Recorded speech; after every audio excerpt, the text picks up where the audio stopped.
Josephine Montfort stepped onto the stoop of her house and began to stretch. She had always loved her early morning runs, but ever since moving to the posh Paris suburb of Versailles, they had been positively blissful. This was her meditative time, her opportunity to put her body to work and her mind at ease. What better place for that than the grounds of the legendary palace built by Louis XIII? What better time than dawn, when the birds were chirping, the bread was baking, and the tourists were sleeping? Jo braced her hands against the cool stone and leaned back into her calves. She had dreamed of swarms of locusts, and was eager to push that pestilent thought from her mind. A good run would be perfect. 2 seconds into her stretch, she sensed an ozone disturbance off to her left, like a television coming to life in a cool, dry room. A flash of movement followed, then something brushed against her waist. Something hard. Something cold. Faster than she could flinch, it wrapped itself around her like a cattle lasso or a boa constrictor. She seized the end of the object with both hands while sizing it up. A steel cable gripped her waist.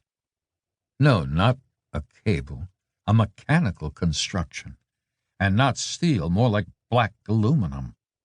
She had to be dreaming. This couldn't possibly be real. Time slowed, just like in a dream. She became capable of calculating actions between heartbeats and planning battles between breaths, but she could not escape the feeling that this couldn't possibly be happening. Willing herself to wake up, Jo wrapped her right hand around the loose end of the coil and her left around the lower loop. She tried pulling them apart. The object pressed back. It felt alive. She clawed at the mechanical creature this way and that, trying to pry it from her flesh. It wouldn't budge. Not a millimeter. Not with everything she had. She didn't stop. It got worse. A billowing hum erupted from the rooftop some 20 feet above her head. It sounded like a swarm of locusts and signaled the second stage of the assault. That explained her earlier dream, but shed no light on her present inexplicable condition.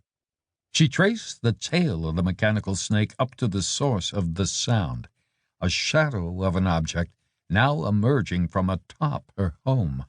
A big, black UFO. No, not a UFO. A drone. The object that ensnared her was much smaller than a military craft, but much larger than a civilian one.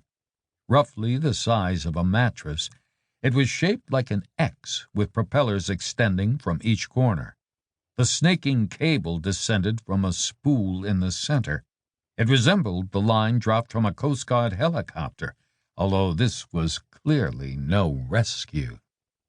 Jo's hands continued to battle her bindings while her brain grappled for answers. If this was an assassination, why not use a gun? If an abduction, why not a couple of thugs and a panel van?